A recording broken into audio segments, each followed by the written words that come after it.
Bueno, entonces vamos a continuar con el estudio del libro de Romanos. En esta ocasión, entonces, habíamos quedado como compromiso leer Romanos, todo el capítulo 3.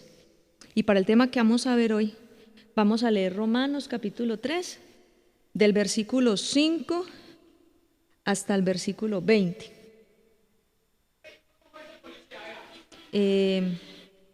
Romanos 3, del 5 al 20.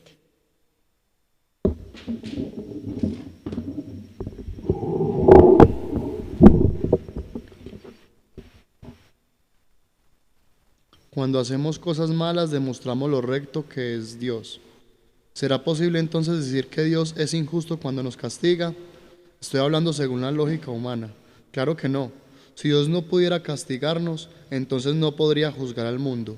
Sería lo mismo decir, si mis mentiras le dan honra a la verdad de Dios, entonces, ¿por qué me culpan de ser pecador? También sería como decir, hagamos el mal para que venga el bien. Muchos nos critican y dicen que eso es lo que nosotros enseñamos, lo cual es falso. Con razón Dios los condenará. ¿Y qué significa todo esto? ¿Qué significa todo eso, perdón? ¿Estamos los judíos en mejores condiciones que los que no son judíos? Claro que no. Ya dijimos que tanto los judíos como los que no son judíos tienen tendencia al pecado, pues como está escrito, no hay justo, ni uno solo. No hay quien tenga entendimiento, no hay quien de verdad quiera conocer a Dios. Todos han abandonado a Dios, todos se hicieron inútiles. No hay nadie que haga el bien, ni uno solo. Su boca es un sepulcro abierto, usan la lengua para engañar. Lo que dicen es como el veneno en una serpiente. Su boca está llena de maldición y amargura. Están siempre listos para herir o matar. Donde quiera que van, causan destrucción y tristeza. No conocen el camino que lleva a la paz. No les pasa por la mente tener respeto o temor de Dios. Ahora sabemos que lo que dice la ley es para los que tienen la ley. Se acabaron las excusas. Todo el mundo está bajo el juicio de Dios, porque nadie consigue ser aprobado por actos de obediencia a una ley. La ley solo nos muestra nuestro pecado. Así es. Entonces dice la palabra del Señor allí que todos hemos pecado, ¿cierto? No hay nadie que se pueda sacar en limpio. Entonces, si hay algo que nosotros tenemos muy claro como seres humanos en nuestra relación con Dios, es que todos hemos empezado nuestra relación con Dios mal. Todos la comenzamos mal, partiendo de la base de un hecho real que nadie puede negar, y es que somos culpables. Culpables de haber pecado contra Dios, de haber violado la ley de Dios, de haber fallado a Dios. Dice, no hay justo ni aún uno, no hay quien haga lo bueno. Como dicen por ahí, no hay de qué hacer un caldo. Ninguna persona se puede sacar en limpio. Entonces, este principio, este es uno de los aspectos principales de la doctrina cristiana.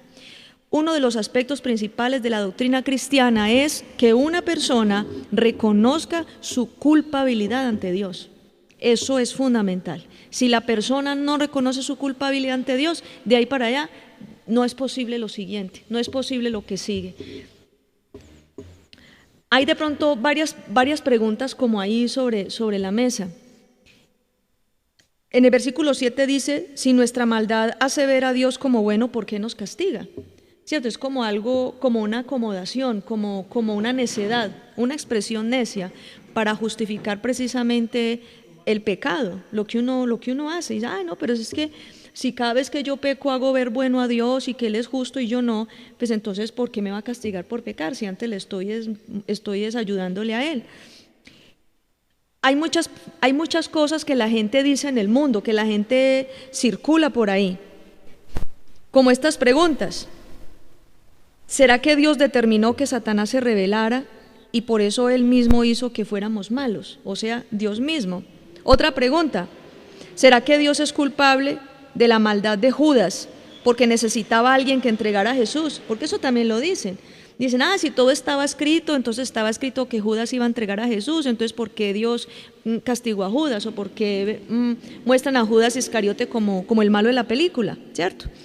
Otra afirmación que hace la gente en medio de su necedad es que Dios jugaba con Adán al poner el árbol del conocimiento de la ciencia del bien y del mal en el huerto, que entonces Dios estaba jugando con Adán, que lo trataba como un juguete.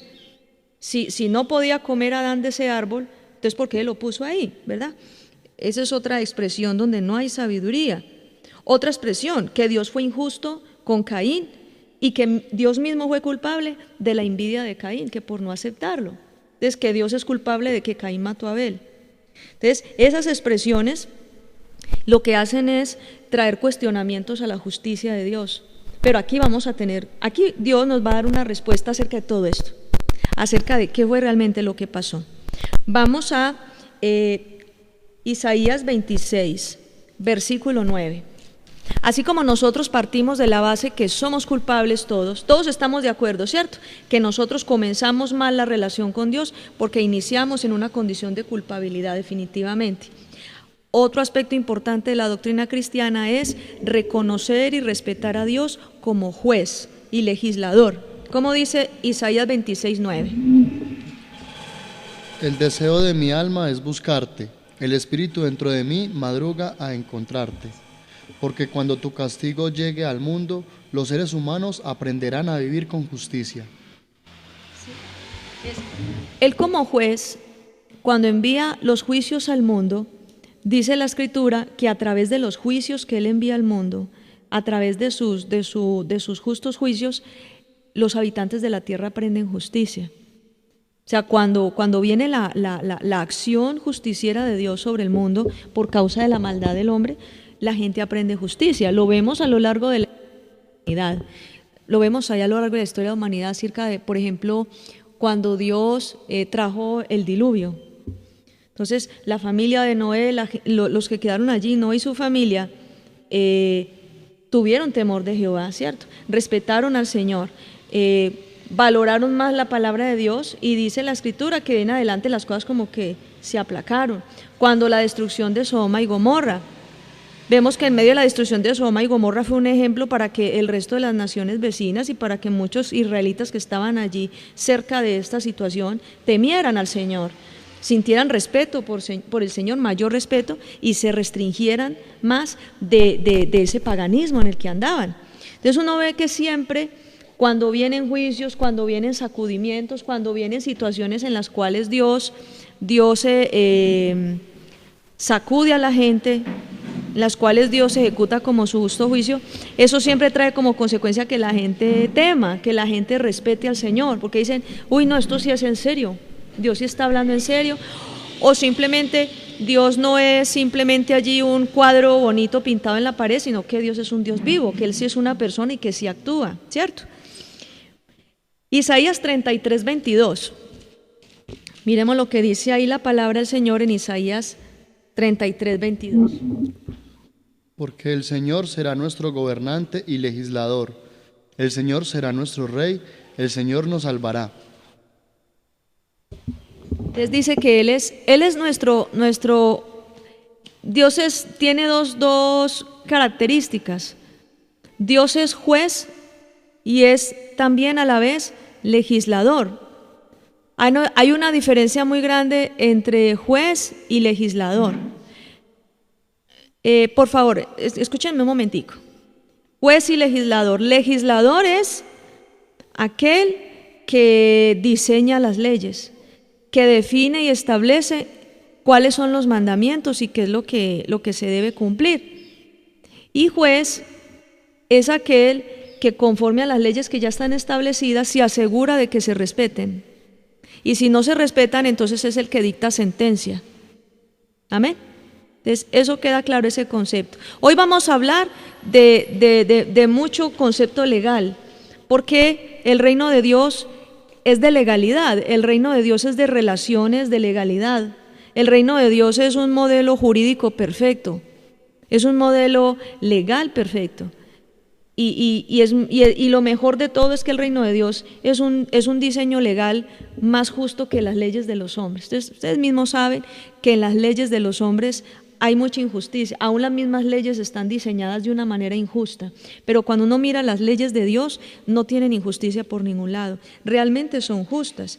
Entonces Dios como legislador establece cuáles son las leyes bajo las cuales se rige el universo, pero también ejerce su función de juez, y es dictar sentencia y emitir sus justos juicios conforme al respeto o no respeto que los seres humanos tengamos de sus leyes, de las que Él ha establecido. Versículos 11 y 12, que estamos ahí en Romanos 3, vamos a leerlo de nuevo un momentico para aclararles una cosa. No hay quien tenga entendimiento, no hay quien de verdad quiera conocer a Dios. Todos han abandonado a Dios, todos se hicieron inútiles. La ley siempre está ahí, los mandamientos de Dios siempre están ahí, y cada cual acepta si violó o no esos mandamientos. Mire, si usted violó la ley de Dios, si usted violó los mandamientos de Dios, si usted hizo transgresión de la ley, así usted lo quiera aceptar o no, eso ya es un hecho. ¿Me explico? Cuando aquel personaje que ustedes vieron en las noticias muy sonado, aquel hombre tomó una niña, la secuestró, la metió en el carro, se la llevó a su apartamento, la violó y la asesinó, ¿cierto? Él podía decir ante los estrados judiciales, ante el juez en el tribunal, yo eso no lo hice, yo soy inocente.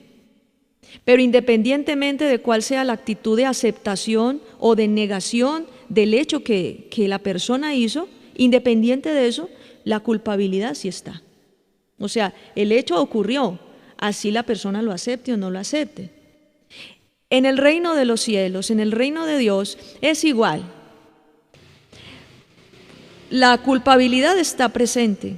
Nosotros hemos sido culpables, le hemos fallado a Dios, hemos violado la ley de Dios, nos hemos descarriado, hemos hecho lo malo, y es un hecho.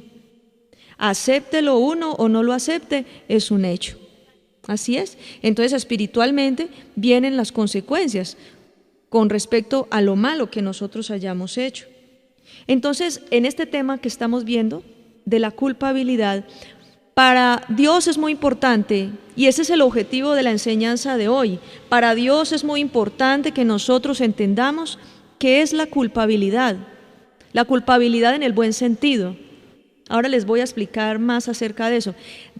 Que el hombre debe aceptar su culpabilidad frente a Dios, porque de ninguna otra manera podría haber una reconciliación con Dios. Entonces, aceptar la culpabilidad es un reconocimiento consciente y voluntario de haber violado la ley. Eso es aceptar la culpabilidad. Reconocimiento, para los que están escribiendo, reconocimiento consciente y voluntario de haber violado la ley, los mandamientos de Dios. Es la aceptación de lo que se hizo.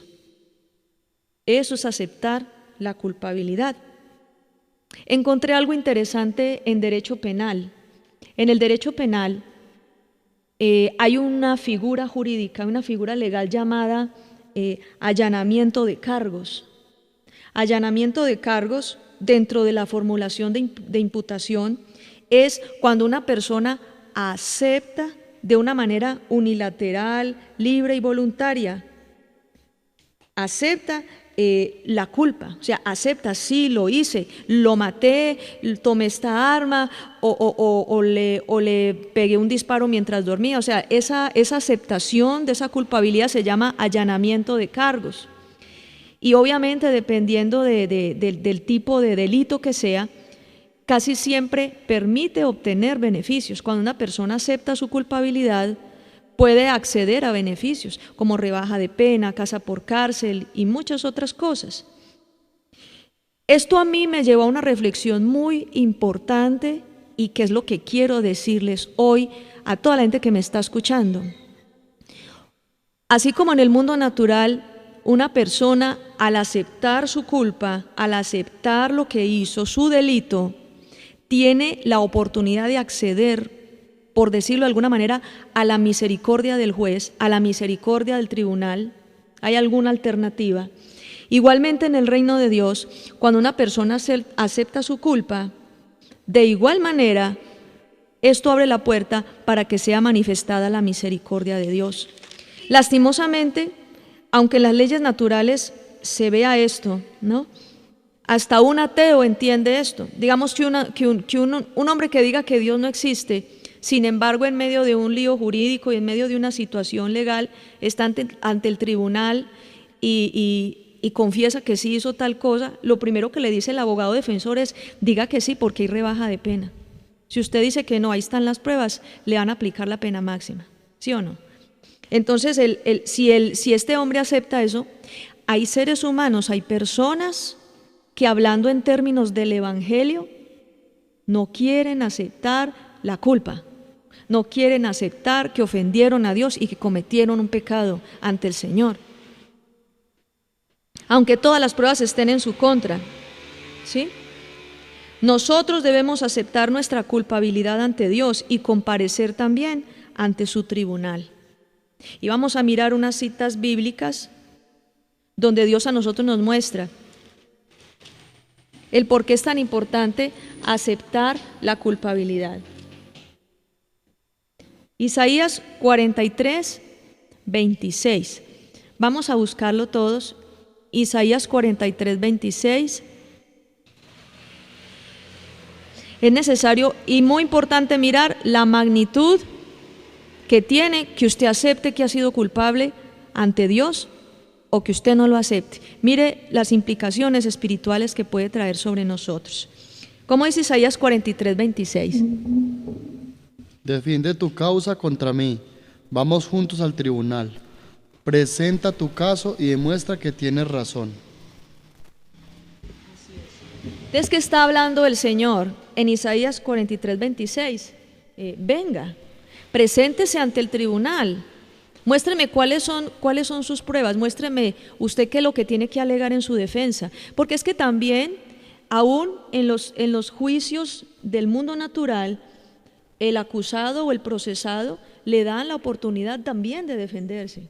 No, es que lo hizo, pero estaba, pues le estoy hablando en el mundo natural, cosas de necedad, cosas injustas, no las justifico, ¿no?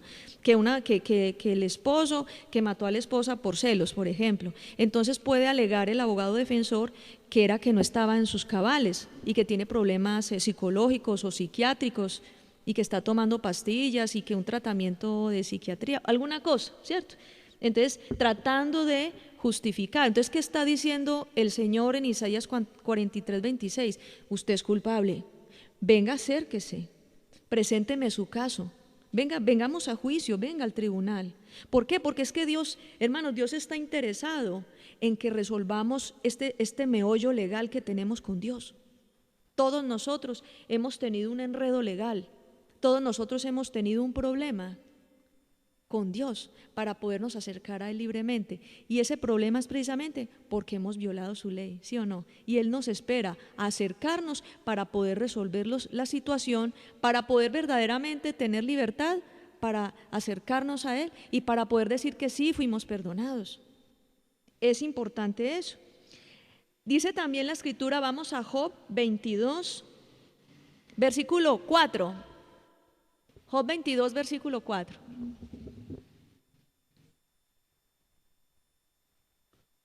Es por el respeto que le tienes que Dios te corrige y te lleva a juicio.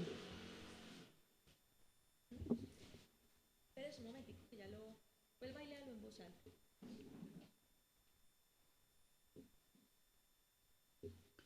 Es por el respeto que le tienes que Dios te corrige y te lleva a juicio. Mire, Dios te corrige y te lleva a juicio. Ninguno de nosotros, si nos hemos acercado al Señor Jesucristo para buscar la gracia de Dios y su perdón y su misericordia, ninguno de nosotros, Dios nos deja como quietos. Ay, no, vino tal persona, es culpable por violar la ley de Dios, sin embargo, dejémoslo ahí quietecito, que pase el tiempo y que nunca se resuelva su situación. Dios no hace eso. Así como en las leyes naturales, miren, cuando una persona viola la ley, cuando una persona es culpable, ya sea de robo, ya sea de homicidio, ya sea culpable de cualquier cosa que amerita un juicio, amerita una sentencia, amerita, por ejemplo, cárcel, esa persona no va a poder estar tranquila, ni va a poder andar por la calle libremente hasta que no haya sido procesada delante del tribunal. ¿Sí o no? No puede estar tranquilo. Entonces no tiene sino dos opciones, las personas no tienen sino dos opciones. Una es comparecer ante la ley, entregarse, confesar. O la otra opción, abrirse, esconderse, perderse del país, yo qué sé. Lo mismo espiritualmente. ¿Por qué las personas, si en lo natural ven a la ley de los hombres tan importante y unos huyen, se esconden o se entregan? ¿Por qué ante la ley de Dios no es así? Antes debería ser todavía más estricto, porque la ley de Dios sí es perfecta, no como las leyes de los hombres. La ley de Dios sí es perfecta. Entonces, ¿por qué no nos entregamos? ¿Qué es entregarse? Arrepentirnos de pecado, venir a la iglesia y postrarnos y decir, sí, aquí estoy, culpable soy. Señor, solo dependo de tu misericordia. Tú verás qué haces conmigo, me matas o me perdonas, me restauras o me destruyes. ¿Sí me hago entender? Pero la gente no es así. La mayoría de la gente sigue como si nada. Pero de todas maneras, tarde o temprano viene el juicio. Ya sea que seamos juzgados en esta vida o ya sea que seamos juzgados el día que el Señor venga a juzgar a todas las naciones del mundo. O sea, el juicio siempre va a estar ahí. El juicio es eminente. Lo único que nosotros hacemos es simplemente aplazarlo, hacernos los bobos. Pero el juicio siempre va a estar ahí. Porque es que yo quiero hablarles y porque les he estado hablando tanto de cómo funciona la ley natural, cómo funcionan los procesos jurídicos en lo natural. Porque es que es muy similar a cómo es el diseño legal del reino de Dios. Es muy similar. Entonces dice ahí en Job, vamos a 40, Job 40 versículo 8. Job 40 versículo 8, mire lo que dice. ¿Vas a poner en duda mi justicia? ¿Vas a condenarme para así quedar como quien tiene la razón? Entonces, el Señor está diciendo, ¿sí? Ahora el culpable soy yo, lo que le estaba diciendo yo a ustedes al principio. Que Dios es culpable de que Satanás se hubiera revelado, que Dios es culpable de que Adán comió del fruto del árbol del bien y el mal. Dios es culpable entonces que Caín mató a Abel. Dios es culpable entonces de esto y esto, de aquello. Porque es que la tendencia al ser humano en medio de la necedad es echarle siempre la culpa a un tercero. ¿Ustedes no han visto eso? Cuando una persona es necia, comete un error y siempre le echa la culpa al tercero. Un ejemplo. No, es que yo me robé ese dinero porque es que ese señor dio papaya, como decimos en nuestra tierra. Ese señor dio la oportunidad, se lo dejó ahí encima de la mesa. ¿Y uno cómo va a desaprovechar eso? Un ejemplo, entonces siempre echando la culpa al tercero, o que yo le fui, o dice el esposo, yo le fui infiel a mi mujer porque es que ella a mí no me entiende, no me escucha y porque ella a mí ya no quiere nada conmigo, entonces busqué a otra. Eso no es pretexto, porque había un pacto de por medio, ¿cierto? Sin embargo, así hacemos muchas veces con Dios, a pesar de que conocemos sus mandamientos y su voluntad, violamos la ley y luego entonces ya podemos tener una excusa para presentar. Aceptar la culpabilidad no solo es con respecto a Dios, sino con respecto también a los seres humanos, a los hombres, a nuestro prójimo. ¿Me explico? Hay una persona, alguien, puede ser muy bueno para presentarse ante Dios, a pedirle perdón por sus pecados y llora y todo el asunto. Pero yo le digo una cosa a ustedes, no hay una reparación legal, no hay una solución, una absolución legal hasta que esa persona, si le hizo daño a alguien, si le afectó al otro en algo, sea en honra, sean bienes materiales, sean lo que sea, si no hay una restitución también al prójimo. Por eso cuando una persona viene a la iglesia, se arrepiente de pecado, le pide perdón al Señor y toma la decisión de no hacer lo malo, pero dice también la Escritura, y eso está hasta en el Antiguo Testamento, que si alguien le dañó en honra por causa de las calumnias, si alguien le dañó a alguien bienes materiales, hasta habla en la palabra de Dios en Deuteronomio, que inclusive que si alguien le trató mal hasta un animal, dice ahí de los animales, los semovientes, y que le mató a la vaca o le mató no sé qué, dice, le tendrá que restituir eso más la quinta parte de eso. Entonces estamos hablando, queridos hermanos, estamos hablando desde que aún si tú le hiciste daño a tu prójimo, tienes que restituirle, porque eso también es parte de un proceso legal. Porque a veces a la gente le gusta mucho venir a la iglesia, pedirle a Dios perdón, pero a la gente que ha dañado, a la gente que le ha hecho daño, nunca le piden perdón, nunca dicen nada. No, yo estoy bien con Dios. A mí no importa estar bien con usted, me importa es bien, yo y Dios, ¿cierto? Y eso no está bien. Porque también dice la palabra que si tú vienes y traes tu ofrenda al altar, pero tienes algo contra tu hermano, deja la ofrenda y primero ve y reconcíliate y ahí después, ahí sí ven. Porque Dios está hablando que nuestra relación, nuestra comunión no solo es con Él, sino que nuestra comunión debe ser también con nuestro prójimo. Solo así se puede resolver. Hablando en términos legales de las leyes naturales, es igual. Ustedes han escuchado ese concepto que hay hoy en día en este proceso de paz, que la reparación de víctimas, la restitución de tierras, ¿sí o no? Es legal. ¿Qué quiere decir? Que a quien le robaron la tierra, a quien lo hicieron salir volado de su propiedad, a quien le dañaron, a quien le oprobiaron y lo hicieron ir o le mataron sus hijos o su esposo o su esposa, yo qué sé, hay una reparación. Entonces el mismo Estado dentro de sus programas otorga dinero. Después obviamente hay una investigación de que la persona no sea pues alguien que se inventó el cuento, que es desplazado y mentiras que vivía ahí a la vueltica. No, algo que comprueban que es real, a la persona le reparan.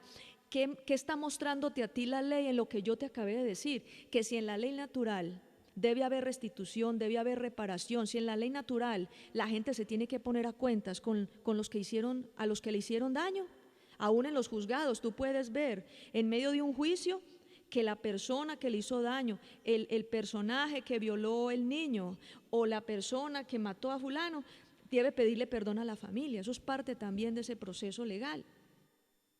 Entonces, si en el mundo natural se hace y si en el mundo natural la gente reconoce que eso es necesario, ¿por qué en las cosas del reino de Dios no podemos hacerlo? ¿Por qué no vamos a reconocerlo?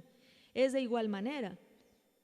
Una de las cosas que yo entendí cuando yo vine a la presencia de Dios a pedirle perdón, cuando al principio yo conocí el Evangelio, una de las cosas que yo entendí era que listo, Dios a mí me perdonaba, resolví las cosas, pero lo primero que tuve que empezar a hacer era ir a buscar a los que yo había dañado, ir a buscar a la gente que yo le había hecho daño y pedirles perdón. Ya si la persona dice que no y no importa, pero para mí lo importante era yo estar en paz. Para mí lo importante era tener yo esa tranquilidad. ¿Sí? Era eso lo importante. Porque si yo no hubiera hecho eso, si yo le hubiera pedido perdón a Dios todo el tiempo y todo el tiempo en el culto hubiera llorado, Señor, perdóname, y después gracias por perdonarme, Señor, tú eres grande, y salgo de aquí y nunca le dirijo la palabra a aquella persona que yo herí, que yo maltraté o que le destrocé la vida o yo qué sé, si nunca soy capaz de dar la cara, estaría viviendo una religión, porque eso es la religión. Pero una verdadera reparación, una verdadera solución de mi caso y de mi culpabilidad ante el tribunal de Dios, repita conmigo, debe ser integral. Integral, eso es con todo. Eso no es que yo le hablo a Dios y amo a Dios, pero eso sí, nada que ver con los que me rodean. Porque es que eso es una hipocresía, como la vive mucha gente que puede tener, con todo el respeto, pueden tener su falda larga, que no se ponen aritos o que no hacen esto o aquello y tienen su corazón todavía con culpabilidad, porque no arreglan las cuentas y no restituyen lo que hicieron. Nosotros tenemos que restituir. Es más, si hubo alguna persona con la que usted peleó porque le debía un dinero, este es el tiempo que usted tiene que acercarse a esa persona, pedirle perdón y hacer acuerdo de pago. Si la persona le dice, no se preocupe, ese dinero eso fue hace como 20 años, de por hecho que yo ya no le voy a cobrar, dice, le agradezco mucho, que Dios me lo bendiga. Entonces eso es un milagro que Dios hizo. Pero no, usted asuma que entonces no debe nada, que porque Cristo pagó todo en la cruz del Calvario y usted todavía con esa deuda, ese Señor lo mira a usted y lo quiere ahorcar. ¿Dónde está el testimonio? Que Cristo pagó por mí. Sí, pero Él no pagó las deudas. Él las puede pagar de una manera sobrenatural, pero si usted pone de su parte toda la intención de pagar y ponerse al día. Pero no es que usted se haga el irresponsable y que no responda por lo que tiene que hacer. Y así en todo, a las personas que le hemos dañado, a los padres, cuando nosotros le hemos dañado la honra de nuestros padres, al hablar mal de ellos, al exponer su pecado. Eso es una de las cosas que yo aprendí. La palabra de Dios habla, por ejemplo, en el libro de Génesis, cuando creo que fue Noé el que se metió a una cueva se metió allá, y dice la palabra de Dios que él se puso a tomar y se emborrachó. Pues eso no está bien, pero pues lo hizo. Uno de los hijos se metió y lo vio borracho y lo vio sin ropita, o sea, así al aire. Y pues nunca le había visto la barriga, yo no sé, un lunar, yo qué sé, y se puso a burlarse de él. Y salió y dijo, ¿cómo le parece que papá tiene por aquí una cicatriz o que yo no sé qué? Le dijo a los hijos y empezó, escuchen esto, los muchachos que están aquí, empezó a divulgar los defectos de su padre delante de la gente. Eso se llama, ¿sabe cómo se llama eso? Descubrir la desnudez de su papá o de su mamá. Y eso es, repita conmigo, pecado. ¿Qué debe hacer una persona que se esté arrepentida y que de verdad sí venga a la iglesia buscando al Señor? Tiene que ir ahora después de la reunión, bien pueda va y le pide perdón a su papá, le pide perdón a su mamá. Mamá, perdóneme porque yo me dio por ir y contarle a mis tías o me dio por ir a contarle a mis vecinos que usted cometió este error en el pasado. Porque nosotros conocemos cosas vergonzosas de nuestros padres, pues porque vivimos con ellos, vivimos con ellos. Una de las cosas que a mí Dios me enseñó es cubrir a mis padres, cubrirlos, no alcahuetearles el pecado. Porque cuando era el tiempo, también les decía, papá, eso yo lo amo, pero la palabra de Dios dice, no haga eso porque eso no le agrada a Dios. O mi mamá, chun.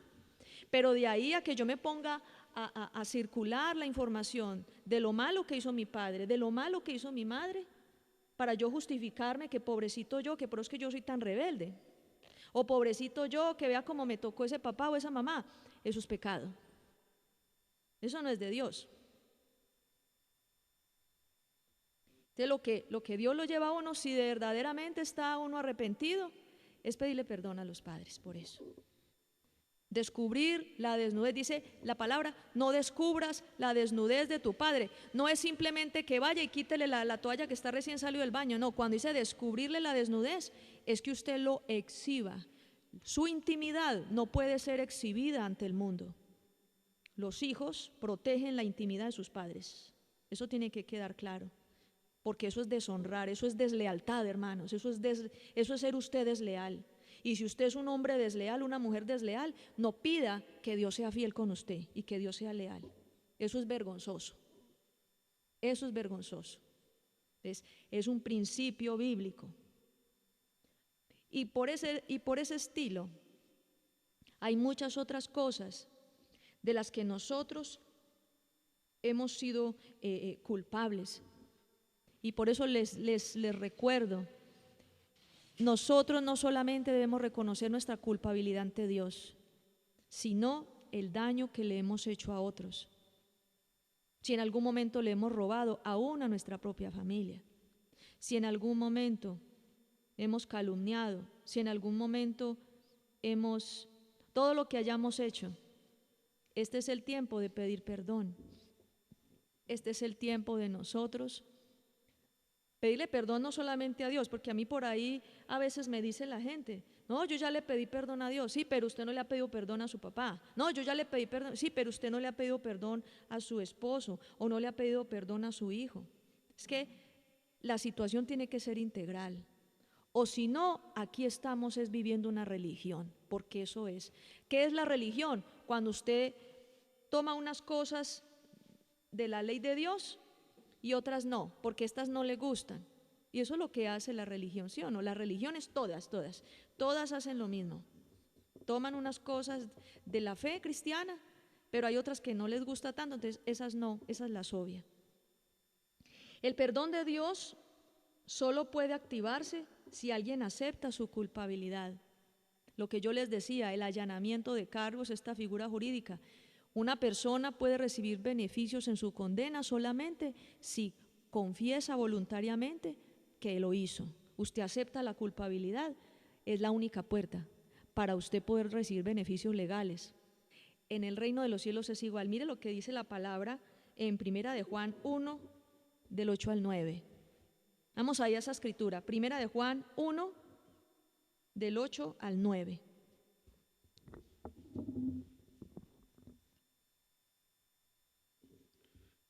Si decimos que no pecamos, nos engañamos a nosotros mismos y la verdad no está en nosotros. Pero si confesamos nuestros pecados, Dios nos perdonará. Él es fiel y justo para limpiarnos de toda maldad.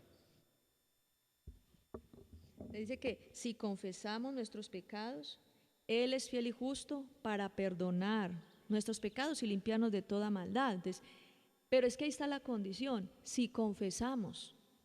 Mire, les voy a hacer esta reflexión. La palabra dice, si decimos que no hemos pecado, hacemos a Dios mentiroso. Te estamos diciendo que Dios es mentiroso, que nos está echando la culpa y nosotros nada que ver. ¿Cómo Dios puede perdonar a alguien que no apela a su misericordia? Para nosotros ser perdonados tenemos que apelar a la misericordia de Dios, clamar la misericordia de Dios. ¿Y cómo vamos a clamar la misericordia si consideramos que no hemos hecho nada malo? Si usted considera que es muy justo y no ha hecho nada malo, usted nunca le va a pedir a Dios misericordia, ¿cierto? Porque se supone que usted no hizo nada malo. Ahora, ¿cómo vamos a considerar que no hemos hecho nada malo si todas las pruebas de nuestros pecados están sobre la mesa del tribunal de Dios? Es que ahí está todo. Vuelvo y les digo, así usted acepte o no la culpabilidad, usted ya hizo lo que hizo y el juicio está ahí esperándolo y las pruebas están delante del tribunal.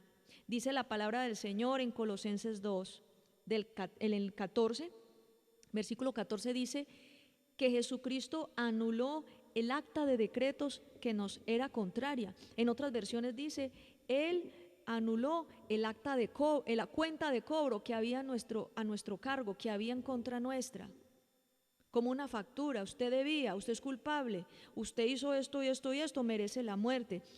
Esas actas de decretos, las cuentas de cobro, las facturas o todo lo que usted le llame, está sobre el tribunal de Dios. Ahí en el tribunal de Dios está todo, lo de cada uno de nosotros y solamente puede ser resuelto. Eso es lo que llamamos en los tribunales del mundo terrenal, podrían ser las pruebas o los cargos en nuestra contra. En el tribunal de Dios ahí están. Y de la única manera que nosotros podemos ser perdonados, de la única manera que eso puede ser resuelto, repita conmigo, si comparecemos ante el tribunal de Dios. Si no hay un juicio, hermanos, si no hay un juicio, si usted no se acerca al tribunal de Dios y no se presenta y reconoce, y si no se resuelve ese asunto legal allá, no hay nada. Hasta ahí no hay nada, porque es que yo les diría, ese señor que violó a esa niña y que la metió en el carro y la dejó en el apartamento, que la encontraron muerta allá, ese señor podría andar por la calle como si nada diciendo, es que yo no hice nada, yo soy inocente, yo puedo moverme por donde quiera. ¿Ustedes qué creen que sería eso correcto? No, porque no ha comparecido. ¿Cuántas personas, les digo, cuántas personas se mueven por la calle como si nada y no han querido comparecer o presentarse ante el tribunal de Dios para que sea resuelto su caso? Y cuando les digo resuelto su caso, la única opción es que nos perdone, que tenga misericordia, porque o si no, la otra opción es la muerte. Dice en Romanos 3:23, como lo leímos, la paga del pecado, Romanos 6:23, la paga del pecado es la muerte. O sea que si no fuera por la misericordia de Dios, si usted se presenta en el tribunal, lo meten a la cárcel, que en este caso sería la condenación eterna, no habría opción. Entonces, el acta de decretos está ahí. Las personas tienen actas de decretos delante del tribunal de Dios. ¿Y qué es lo que tiene que hacer uno? Así como en las leyes naturales, uno lo que tiene que hacer es presentarse ante el tribunal de Dios, comparecer ante el tribunal de Dios y reconocer que eso sí lo hizo, que hay allanamiento de cargos, reconocer voluntariamente. Dice, acercaos pues ante el trono de la gracia para que podáis recibir oportuno socorro. Eso es lo más importante. Tenemos un fiscal, hablando en términos legales, el funcionario de la fiscalía, el ente acusador, que está todo el tiempo mostrándole a Dios y recordando en el tribunal las actas de decretos que hay en nuestra contra. Vamos a Apocalipsis 12:10. Ese es el ente acusador. Hay alguien que se encarga de que todo el tiempo a ti te estén señalando tu culpabilidad. Entonces, para que usted no pueda andar tan tranquilo por la calle. Apocalipsis 12, versículo 10. Luego oí una fuerte voz en el cielo que decía: ha llegado ahora la victoria, el poder, el reino de nuestro Dios y el poder de su Cristo, porque ha sido arrojado a la tierra el que de día y de noche acusaba a nuestros hermanos delante de Dios. Entonces, acusaba de día y de noche. Todavía lo hace, ¿no? Todavía lo hace. ¿Usted sabía eso? Él está acusando cada vez que usted se rebela. El diablo saca un acta de decretos contra usted por rebelión. En el tribunal de Dios ahí está. Cargo contra usted, rebelión. No hay otra opción sino arrepentirse, presentarse ante el tribunal de Dios, pedir perdón. Y obviamente la misma rebelión que ha hecho y ha herido a los padres, presentarse ante los padres y resolver el caso. Porque o si no, ese cargo ahí lo va a tener la persona y va a ser como un fugitivo de la ley. Porque por la calle lo que hay es un poco de fugitivos de la ley, ¿sí o no?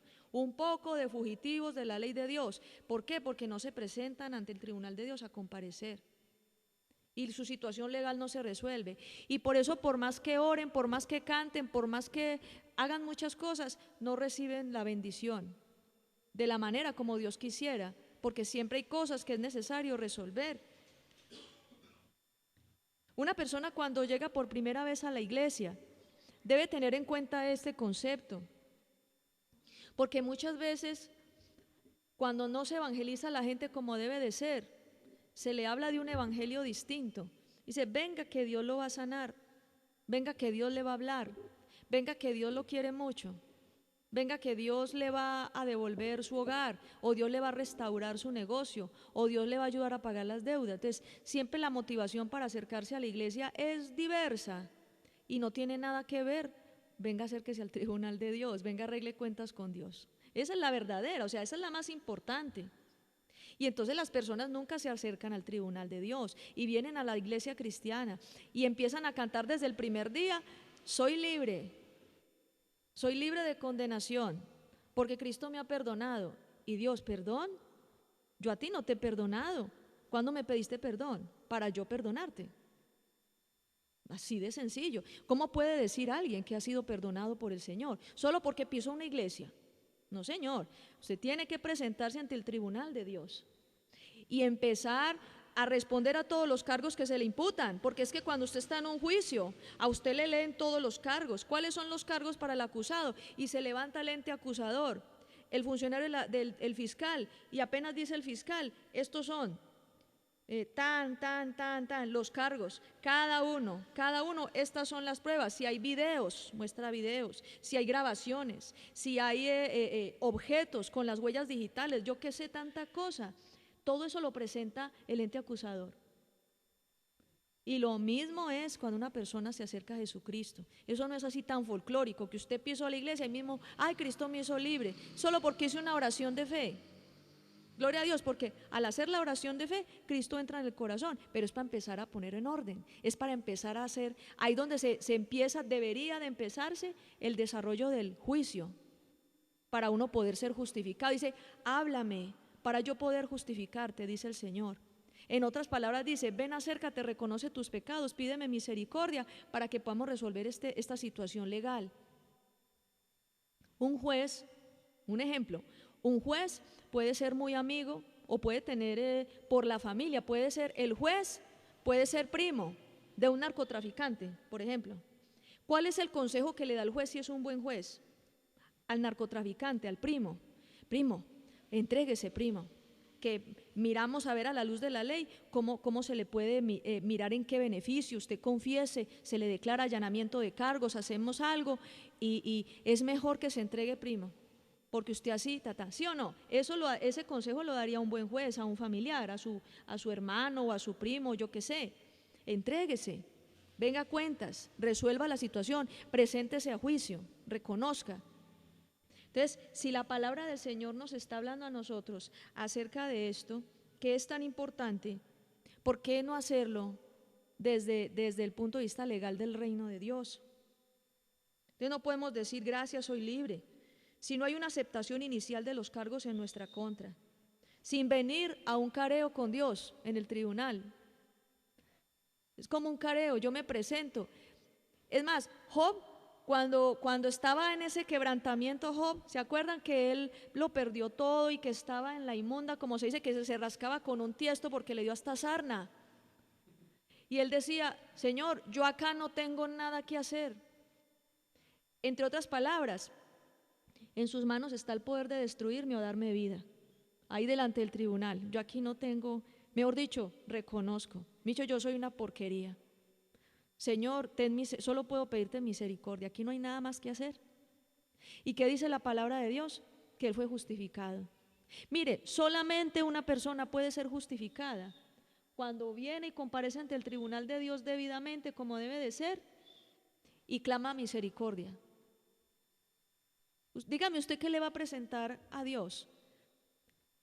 Los abogados defensores en los juicios, los abogados defensores presentan también sus argumentos, así como el ente acusador presenta las pruebas, los abogados defensores presentan también sus argumentos. Le presentan las pruebas de que si tuvo un tratamiento psiquiátrico, le presentan las pruebas de que tenía una coartada, pues de que de pronto en ese día no estaba, que llamó, que el mensaje de WhatsApp, todo eso, todas esas pruebas.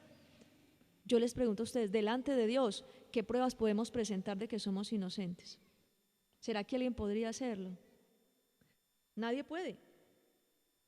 Porque dice la palabra, todos, dice que no hay justo ni aún uno, todos nos descarriamos, todos hicimos lo malo. Ahora, ¿hay alguien? No todo es malo. Hay alguien dentro de ese proceso judicial que se nos hace en el tribunal de Dios que nos defiende, que intercede por nosotros. Vamos a Primera de Juan, capítulo 2, versículo 1. Primera de Juan, recuerde que es la carta. Primera carta de Juan, capítulo 2, versículo 1.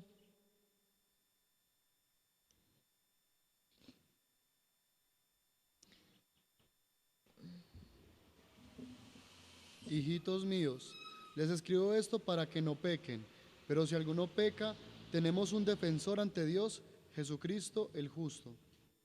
Amén.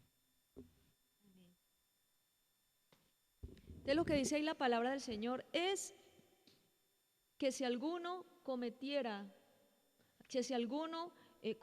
transgresión contra la ley de Dios, dice, abogado tenemos para con el Padre, a Jesucristo. Es así como, mire, en las leyes naturales, si una persona ni siquiera tiene los recursos para pagar un abogado, el Estado le asigna una defensa, ¿sí o no? Un abogado de oficio. Y por más paupérrima que sea la situación del acusado o el procesado, tiene derecho a una defensa, porque eso es un principio también de los derechos humanos. Tiene derecho a una defensa, ¿cierto?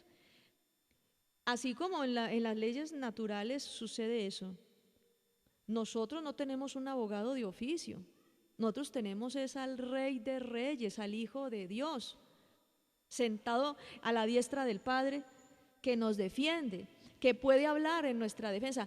No les digo defender en el sentido de que yo soy inocente. A usted la pueden defender en un problema. No, es que ella no dijo nada. O no, es que ella sí pagó, mire, aquí está el recibo. No, cuando Jesús a usted lo defiende o la defiende, yo sí le digo, no tiene ninguna prueba de que usted es inocente. Entonces, la defensa es diferente, la que hace Jesucristo es diferente. ¿Cuál es la defensa de Jesucristo? Dice, se está arrepintiendo, mire, está arrepentido, está arrepentida y mi sangre pagó el precio por los que se arrepienten. Entonces, ese es el único trámite legal que hay, ahí ya no hay más nada. Usted no puede alegar inocencia por ningún lado. Ahí es donde entra a aparecer esta figura de la justificación. Porque usted no puede ser justificado ante Dios, no puede ser justificado si usted primero no reconoció su culpa ante Dios, si usted no reconoció su delito ante Dios. Y si usted lo reconoce, tiene la oportunidad de clamar misericordia. Y al venir esa misericordia, a venir ese socorro de Dios, usted entonces es perdonado. Pero de resto no, ahí no hay más nada que hacer. Segunda Timoteo 2:5 dice que hay un solo Dios y hay un solo mediador entre Dios y los hombres, Jesucristo. Las religiones le enseñan a muchas personas que usted puede acudir a cualquier santo, a San Pedro, que a San Pablo, que a San no sé qué, y tienen una repisa llena de muñecos. Pero lo que dice la Biblia es que el único que puede ser tu abogado ante Dios es Jesucristo, ni siquiera María. María está en el lugar de los muertos, ella no resucitó, ni es diosa. Ninguno puede abogar en tu favor sino Jesucristo. Dice, solo hay un mediador. Entonces solamente, a ver, yo le explico a usted, en el tribunal de terrenal está el juez. Digamos aquí en los juzgados, está el juez y hay un proceso legal que se está emprendiendo contra alguien y ahí está el acusado. Y dice, puede pasar el abogado defensor y aparece doña Pepita, la señora de la tienda. Ah, yo voy a defenderlo. Perdón, pero es que usted ni quiere es abogada, ¿cierto? Así mismo es en el reino de Dios. Dios solo acepta un abogado, titulado, graduado. ¿Cómo se graduó él? Se graduó en una cruz. ¿Cómo se graduó él? Se graduó derramando hasta la última gota de sangre. Eso no lo hizo nadie. Ni María, ni el apóstol Pablo, ni Juan, ni Pedro. Eso no lo hizo nadie. Solo él derramó hasta la última gota de sangre. Entonces, él es el único abogado reconocido y titulado por el reino de Dios, apto para trabajar o para apoyarte en tu defensa. Es el único que puede. Yo me puse a pensar en este tema y a mí me preocupó algo, y es que esto quiere decir, si estamos hablando en términos legales, ¿cuánta gente hay en las iglesias cristianas que no es salva? No son salvos. ¿Cierto que no? Hay mucha gente que no son salvos, ni se van a ir para el cielo, ni se van a ir con Cristo. Hay mucha gente en las iglesias cristianas que se va a quedar en condenación. Qué tremendo. ¿Por qué? Porque no comparecen ante el tribunal de Dios. Porque es necesario comparecer ante el tribunal del Señor. Entonces, si una persona viene, inicialmente, como nos pasó a todos, inicialmente cuando uno viene a la iglesia cristiana, uno llega motivado para que le ayude a uno en el hogar, para que le recupere el esposo, le recupere la esposa, para que le ayude a olvidar el novio, para que le ayude a buscar trabajo, para que le ayude a pagar una deuda o para que lo sane de una enfermedad. Esas son como las motivaciones en general y hay muchas más. Pero después de que la persona viene a la iglesia el primer día, debe darse cuenta que Dios no solamente quiere venir a resolver una situación puntual de nuestra vida, una crisis. Eso no es todo del evangelio, eso no es el reino de Dios solamente.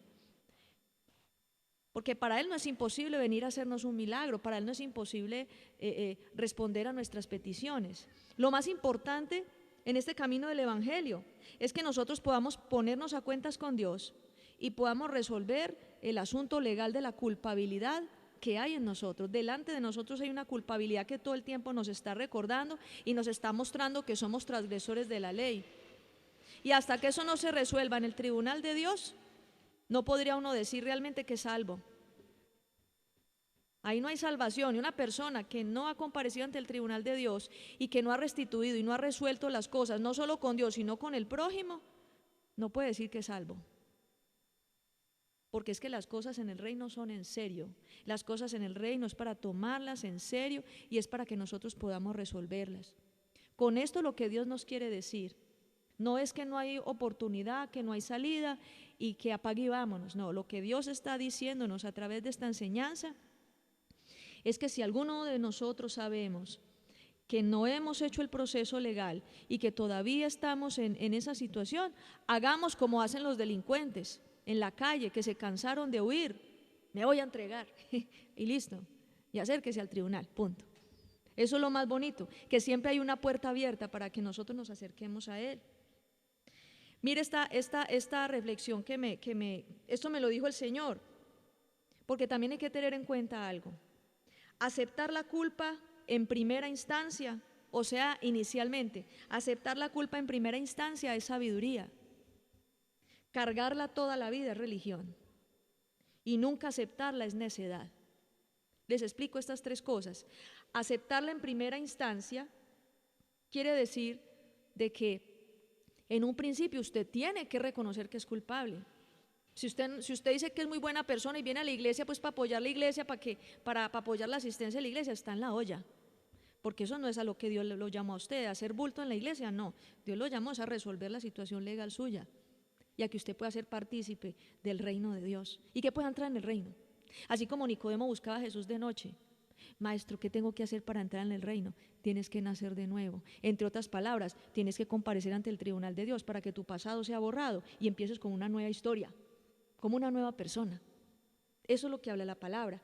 Mira lo que dice Proverbios 14:16 acerca de aceptar la culpabilidad. El sabio lo piensa 2 veces y se aparta del mal, pero el bruto es descarado y se mete de lleno. Eso es sabiduría. Cuando una persona reconoce sus culpas, cuando una persona reconoce sus pecados y toma decisiones. Obvio, el que se queda ahí y la sigue cometiendo y sigue haciendo lo mismo, ya no es sabio, porque ahí mismo dice la palabra, el necio se mete de lleno, o sea, sigue viviendo eso. Y hay mucha gente necia que le dice a uno, ay pastora, no, yo sé que yo he hecho mal, yo sé que, pero ¿qué le vamos a hacer? No, es que usted sabe que la carne, usted sabe que, no, ¿cuál usted sabe? Yo no sé, yo lo que sé es que la palabra de Dios me dice todo lo contrario, que el pecado no nos puede gobernar, que Dios nos ha dado a nosotros una puerta abierta para entrar y comparecer ante su presencia. ¿Cómo nos vamos a quedar culpables? ¿A quién le gusta quedarse culpable toda la vida? Yo nunca he visto una persona que por gusto, por diversión, le guste huir de la justicia. Aún el más perverso. Hablando en términos, por ejemplo, Pablo Escobar. ¿Ustedes creen que Pablo Escobar era feliz? Él no era feliz. Y él tenía sus crisis y le daban sus depresiones. Y muchas veces intentó suicidarse porque él sabía que no podía seguir huyendo.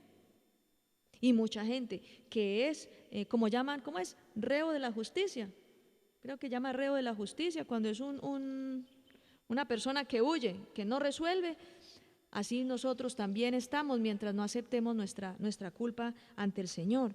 Pero entonces cuando usted la acepta en primera instancia, para mí lo más satisfactorio es cuando yo llego, evangelizo a una persona, le hablo de Jesucristo y le digo, mire, el Señor quiere que usted pueda resolver su situación, el Señor quiere darle salvación, el Señor quiere darle a usted una nueva vida, quiere cambiar sus circunstancias, sanar su corazón, pero sobre todo que usted pueda entrar en el reino de Dios, que se pueda reconciliar con Él. Y esa persona lo puede mirar a uno con una disposición y dice, sí, yo quiero. Y empiezan y se acercan al Evangelio y empiezan a venir a la iglesia. Para mí es una gran alegría. Y yo digo, ese hombre o esa mujer son sabios. Esa es la principal señal de sabiduría, cuando alguien reconoce sus pecados y lo primero que hace es esforzarse por aceptar sus culpas. Se esfuerzan por aceptar sus faltas. Eso es que es sabiduría. ¿Quién es el sabio?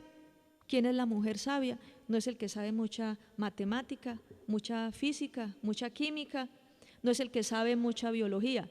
El verdadero sabio es aquel que reconoce que le ha fallado a Dios y se aparta del mal. El principio de la sabiduría, dice en Eclesiastés, capítulo 12, dice, el principio de la sabiduría es el respeto al Señor y la inteligencia, apartarse del mal. Eso es la sabiduría. Yo veo a alguien sabio cuando empieza a venir a la iglesia. Yo veo a alguien sabio cuando empieza a preguntarme, me llaman, me escriben, pastor, encontré esto, o sea que lo que yo estaba haciendo es malo. Ay, no, entonces no lo voy a volver a hacer, porque yo no quiero desagradar a Dios, yo quiero empezar a cambiar. El que gritaba empieza a gritar menos hasta que ya deja de gritar. El que decía groserías, hasta que llega un momento en que ya se acostumbra a no decir groserías. Y si odiaba, empieza a tratar de resolver las cosas con su prójimo. Y empezamos a ajustar nuestra vida, ¿cierto? Eso es la vida cristiana, usted empieza a hacer ajustes en su vida, pero si usted viene solamente buscando en esta expectativa que Dios le haga un milagro, que le dé un beneficio, eso no es malo porque Dios también le ama y Dios también puede hacerlo, pero el objetivo, el tema central del Evangelio es la reconciliación de Dios con los hombres a través de venir a comparecer ante el tribunal de Dios. Ese es el fundamento. Si usted hace esto, es absuelto, es justificado por la sangre de Jesús y usted ya puede andar libre por las calles, ya puede andar sin ninguna condenación. Es más, las cosas del reino son mejores porque cuando una persona en el mundo ha transgredido la ley, ha cumplido una condena, ha ido a cárcel, luego cuando le sacan sus antecedentes penales, aparece en el año tal, tuvo una condena por sí o no, eso no se borra nunca, como el datacrédito, nunca se le borra. Ahí está. Pero ¿sabe qué es lo mejor en el reino? Que a diferencia de la ley natural, en el reino, dice la palabra en Miqueas, eso lo leíamos esta semana, ¿cierto? En Miqueas 7:18 dice, ¿quién hay como tú, oh Jehová, que olvida la maldad de tu pueblo? Nunca más, Él tendrá misericordia de nosotros y nunca más se volverá a acordar de nuestros pecados, sino que los echará ¿a dónde? A lo profundo de la mar. Entonces, Él sí nos borra los antecedentes penales. En el tribunal de Dios, lo único que aparece cuando tú y yo somos justificados es el libro de la vida y aparece el nombre de uno como salvo, pero ya tú no apareces con antecedentes. Eso es lo mejor de la justificación por la sangre de Cristo. Ahora, aceptarlo en primera instancia estamos hablando que es que, repita conmigo, sabiduría.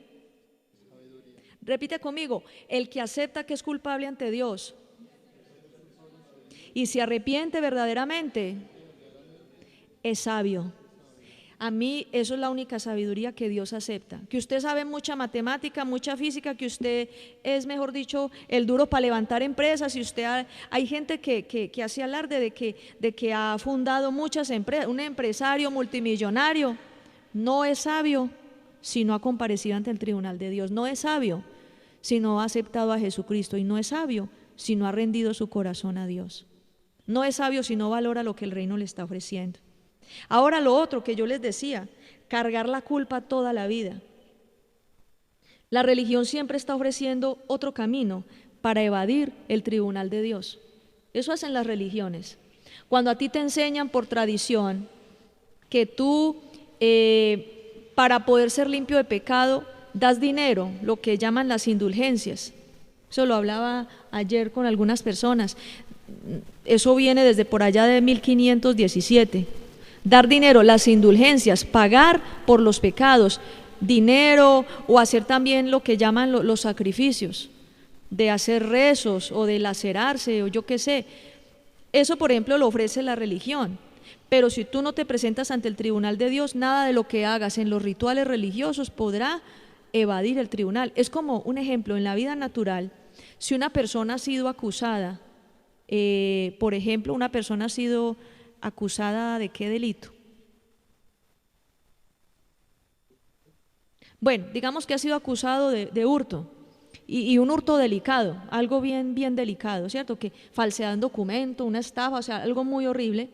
Digamos que esa persona de todo ese dinero sacó una parte del dinero y empezó a irse a los barrios pobres en diciembre a llevar regalos. Empezó a darle dinero a los ancianatos, a llevar café con leche con pan y a hacer muchas cositas. Eso es bonito, ¿cierto? Porque está ayudando al prójimo. Pero yo le digo, ¿será que en la justicia de nuestro país van a sacar una sentencia? No, porque es que él con ese dinero a la final ni disfrutó casi, todo lo repartió entre los pobres. ¿Será entonces que puede ser, ¿cómo le dice? Absuelto de ese delito. ¿Ustedes qué dicen? ¿Y por qué? Si ni siquiera disfrutó casi del dinero, ¿por qué no lo puede disfrutar?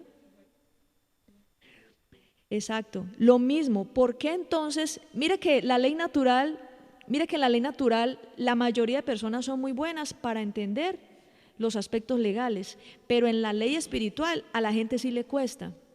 Que si en la ley natural usted sabe que por más que usted haga otras cosas, nada va a suplir el delito que cometió, ¿por qué entonces a nivel espiritual se nos puede ser dificultoso aceptar que Dios tampoco recibe eso?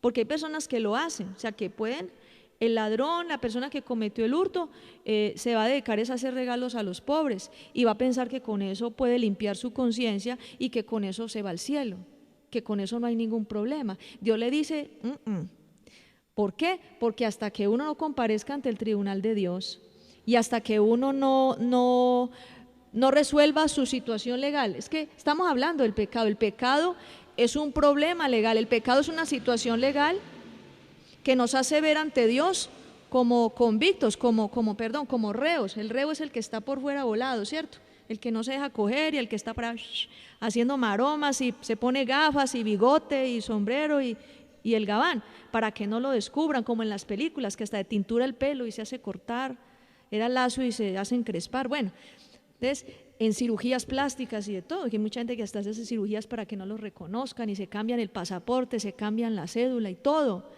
Mire, puede tener usted el cambio extremo más horrible, pero el delito siempre va a estar ahí. Eso no se le va a borrar.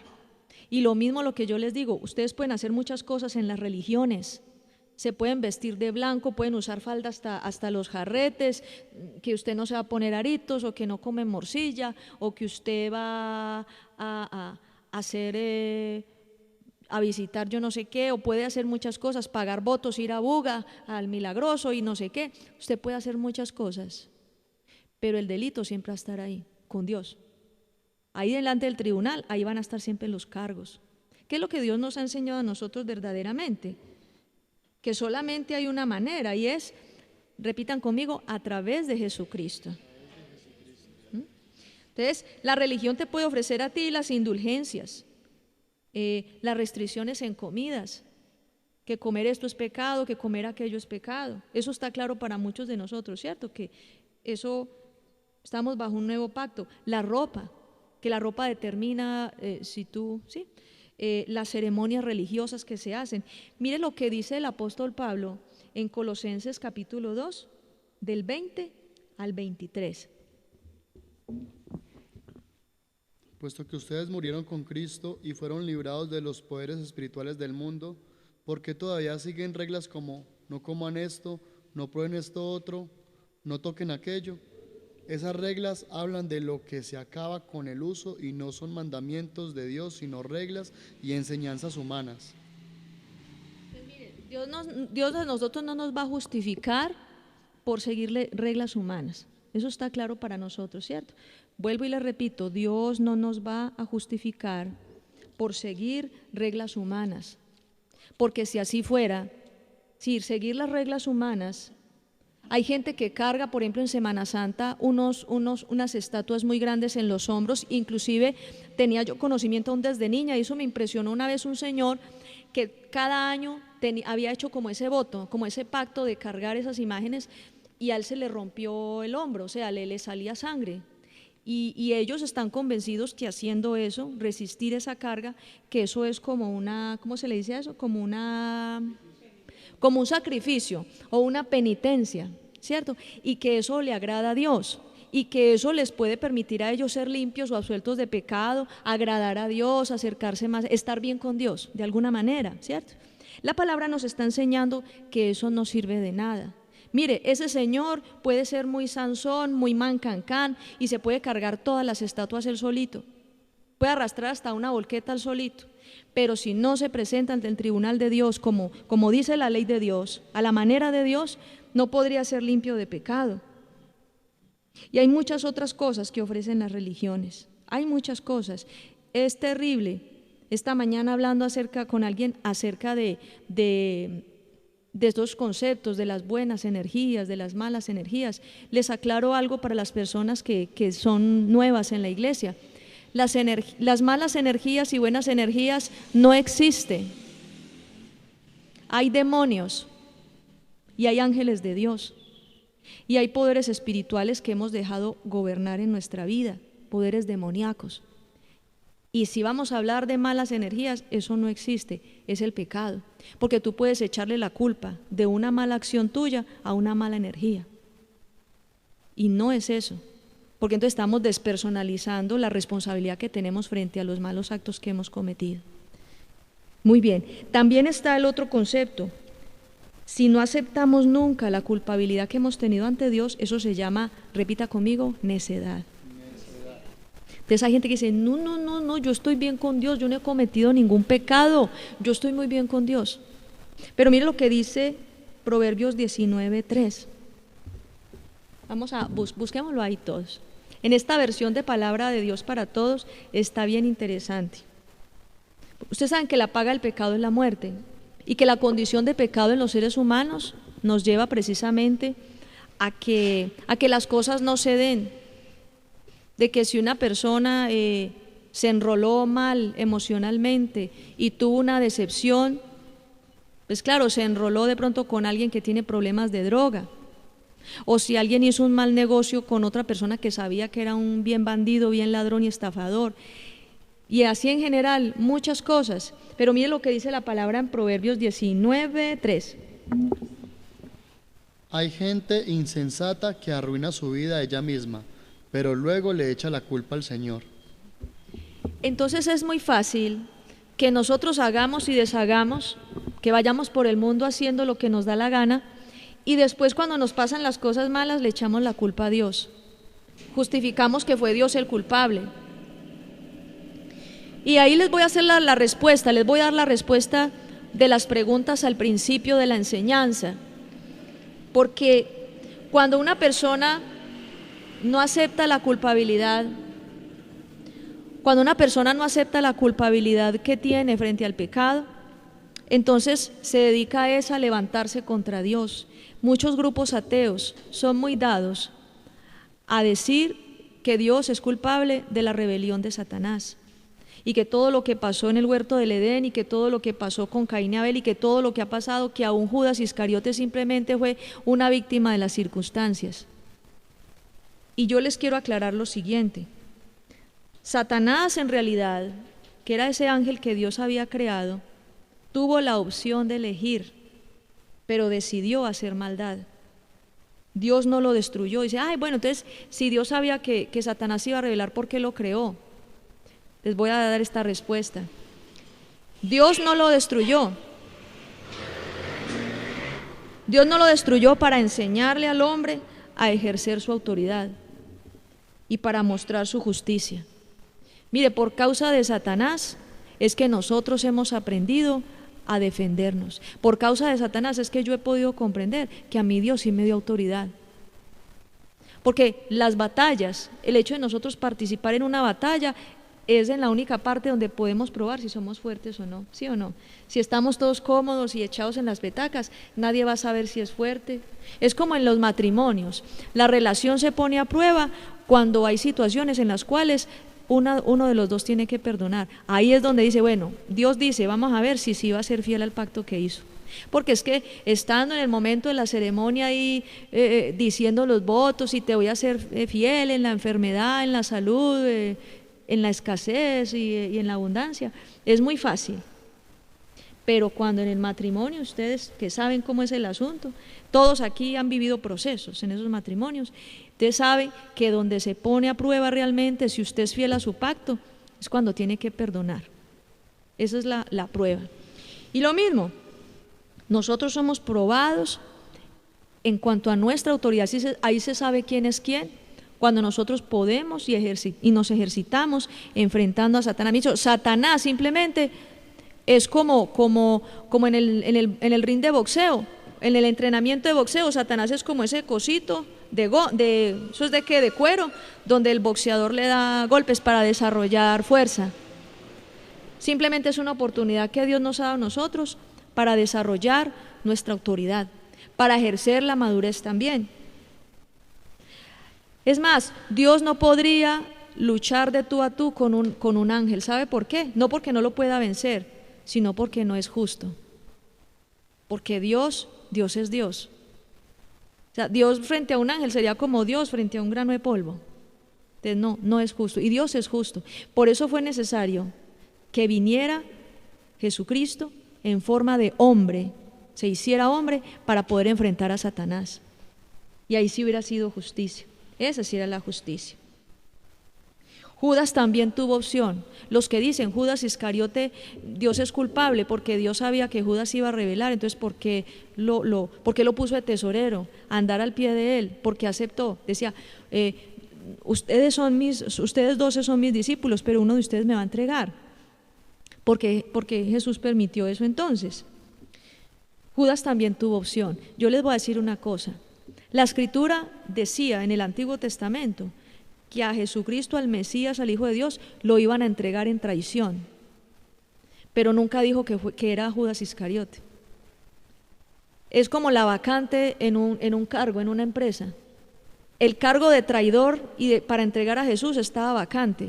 Y a Judas tomó una decisión individual de tomar el cargo. Pero Dios no es culpable de que Judas hubiese entregado a Jesús. Entonces, eso quería también aclararles a algunas personas. El árbol de la ciencia del bien y del mal Dios lo puso en el huerto para enseñarle a los seres humanos lo que era el dominio propio y que aprendieran a madurar, que aprendieran a elegir entre el bien y el mal. Porque si todo es bueno, por ejemplo, ustedes tienen sus niños acá, y si ustedes dejan que sus niños hagan de todo lo que quieran, ellos nunca van a entender qué es bueno y qué es malo. Entonces, si ustedes como padres saben que es importante ponerle pruebas de obediencia a sus hijos, asimismo Dios pone pruebas de obediencia a sus hijos, para poder aprender todos nosotros lo que es la madurez. Amén. Caín. Dios no fue culpable de que Caín se rebelara y matara a su hermano. Dios no es culpable del homicidio de Abel. ¿Saben por qué? Porque cuando dice la palabra del Señor, que ayer estábamos leyendo ese pedacito de Caín en Génesis capítulo 4, Dios cuando ve que Caín le da rabia porque Abel hizo el sacrificio y Dios se agradó. Entonces llegó Caín. Acuérdese que el sacrificio que Dios demandaba era la sangre de animales. Eso era lo único que hacía expiación por los pecados. Caín le llevaba, claro, le recibía. Pero entonces le aparece Caín con un bulto de lechuga. Nada que ver, ¿cierto?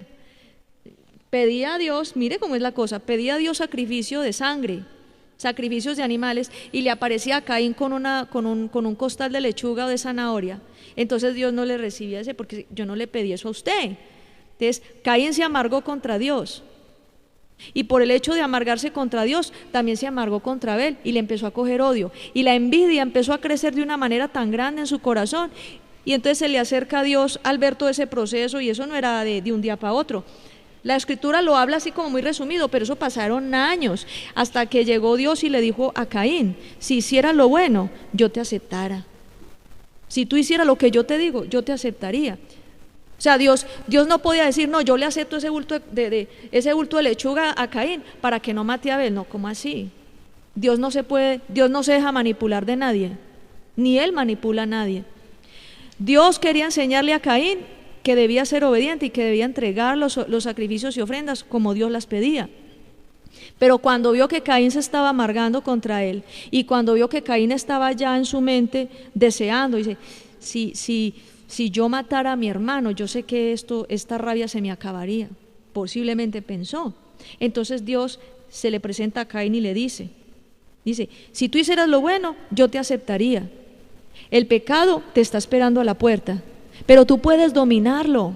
Entonces me llama mucho la atención que Dios mismo, viendo que este hombre estaba a punto de matar a su hermano, Dios mismo le dice a Caín: yo sé que tú estás planeando matar a Abel, pero tú tienes la opción de escoger no matarlo, porque yo te doy la fuerza y el poder para tú vencer esa tentación que te está persiguiendo, porque era el diablo que estaba ahí detrás de ello. Y mire que así mismo es en la vida cristiana. El pecado está a la puerta, pero tú puedes dominarlo, tú puedes resistirlo, tú puedes vencerlo. Entonces mire que Dios no es culpable. Dios es culpable de que Caín mató a Abel, ni riesgo, ¿cierto? Entonces, y así por el estilo, nosotros podemos echarle la culpa a Dios de muchas cosas.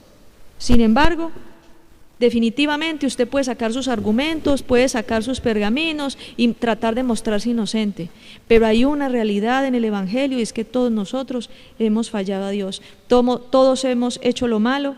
Romanos capítulo 3 dice la escritura: no hay quien haga lo bueno, no hay ni uno justo, ni siquiera uno. Entonces, por eso esta reflexión, ya para terminar, es: hermanos, tengamos en cuenta que lo que verdaderamente vale y lo que verdaderamente es importante es que nosotros comparezcamos ante el tribunal de Dios.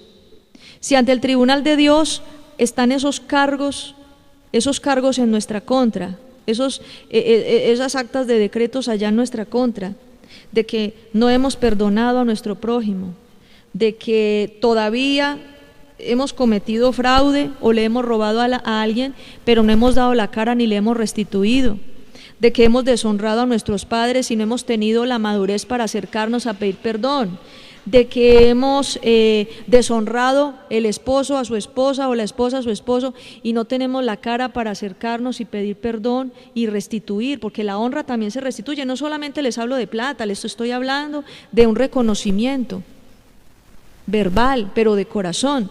O sea, si no hacemos esos procesos, si no comparecemos ante el tribunal y si no aceptamos los cargos en nuestra contra, no sería posible ser perdonados.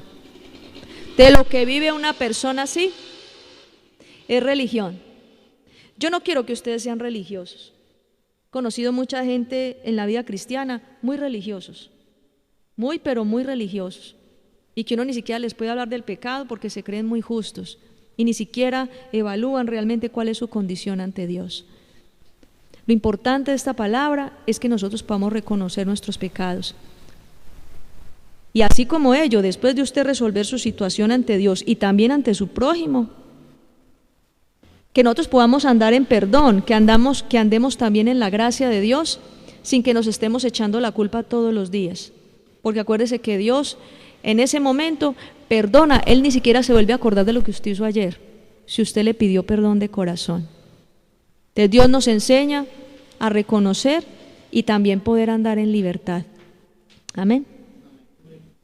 Vamos a hacer una oración para darle gracias a Dios por este mensaje.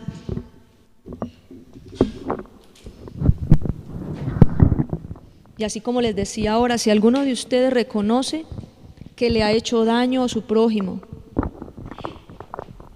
que necesita restituir algo, mire que así como en las leyes naturales, si hay que reparar a una víctima, si hay que restituir lo que se ha robado, la palabra del Señor también nos habla de ello. En las leyes del Antiguo Testamento decía que si alguien había matado a la vaca de su vecino, o que había hecho esto o aquello, dice, tendrá que restituirle eso más la quinta parte. Entonces, ¿qué habla la Escritura? De que es que usted no puede hacerle daño a su prójimo, usted no le puede hacer daño a las personas y andar como si nada, porque ya vino a la iglesia y le pidió perdón a Dios. Hay que restituir también al prójimo. Eso también hace parte de la humildad. Ahí Dios lo que hace es como crucificarle a uno el orgullo. El orgullo de uno queda por el piso, le cuento. Porque es un riesgo. Usted va a buscar a la persona que usted dañó, usted va a buscar a la persona que hirió, que le hizo daño, y usted ahí se está sometiendo a que la persona le pegue una vaciada. Entonces usted queda humillado, usted queda expuesta, usted queda como si nada, mejor dicho, usted queda sin nada. Pero les digo una cosa, cuando Cristo fue crucificado, a Él no lo crucificaron con su ropita elegante, dice la palabra, que fue despojado de todas sus vestiduras. O sea, que Él fue exhibido allí. Allá tenía su estómago al aire, su barriguita al aire, su pecho al aire. Todo el mundo se dio cuenta si era velludo o no era velludo. Todo el mundo se dio cuenta de qué color eran sus piernas, porque generalmente la gente, todo el mundo andaba en túnica y a nadie le conocían las rodillas. Todo el mundo le vio las rodillas a Jesús, todo el mundo le vio el ombligo, todo el mundo le vio su pecho, todo el mundo le vio todo, hasta las axilas. Allá se le vio todo a Jesús. Entonces yo digo, si Él fue capaz de exhibirse públicamente y sufrir semejante humillación, le decían, tú que decías que destruirías el templo y a los 3 días lo levantas, bájate de esa cruz si eres capaz. Médico, cúrate a ti mismo. Y se burlaban, vea este charlatán. ¿Usted cree que esa humillación fue muy grande? Y cuando tú te acercas a alguien para reconocer delante de esa persona todo lo que le has hecho, lo que le has dañado, todo lo que cuánto le has herido, yo le digo una cosa, eso implica también una humildad y eso es exhibirse. Yo me exhibí. En ese tiempo que yo les conté a ustedes que yo me acerqué a la gente que le había dañado, eso fue una posición para mí muy humillante, pero después de eso yo experimenté una libertad tan grande, porque el orgullo es la bobada más grande.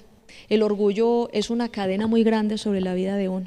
Cuando uno se despoja del orgullo, cuando uno se despoja de la soberbia, uno descansa, uno realmente es libre. Ahí sí podemos cantar y brincar cantando la canción, soy libre, ahí sí somos libres. Dios no quiere que vivas una religión, Dios no quiere que tú vivas un montaje, que tú vengas y sonrías y luego te vas para la casa porque ya cumpliste con la cuota del domingo. No, tú no estás en una religión. En la religión tú cumples una cuota del domingo y si el culto fuera por la tarde mucho mejor porque puedes dormir por la mañana. Entonces, eso es religión, eso es religión. Dios quiere que tú tengas con el Señor una verdadera relación y mi misión como pastora tuya es mostrarte cuál es el verdadero camino.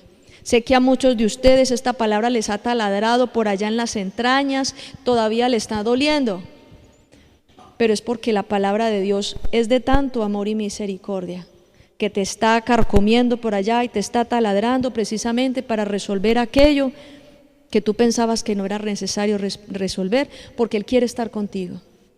Que cuando Cristo regrese, tú puedas pararte delante de Él y decir, Señor, aquí estoy, obedecí tu palabra, ya estoy listo o ya estoy lista. Pónganse de pie, vamos a orar.